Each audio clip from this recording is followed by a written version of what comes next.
Шырғанақ облепиха майы мен асқазан жарасын емдеудің өте нәтижелі әрі кең таралған түрі.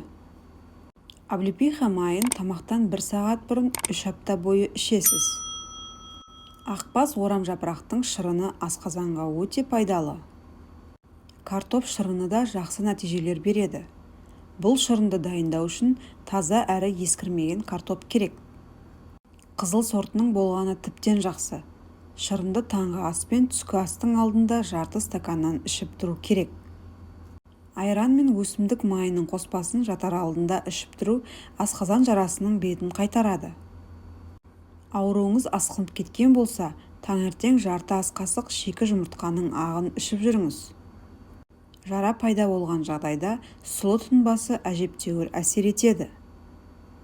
Жалбыздың жапырағы мен мың жапырақтан түймедақ гүлдерінен жасалған тұнбалар да оң әсер береді.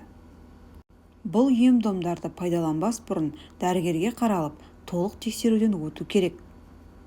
Асқазанда қандай ақаулардың бар екенін анықтамай, өз бетіңізше емделу денсаулығыңызды нашарлатып жіберуі мүмкін.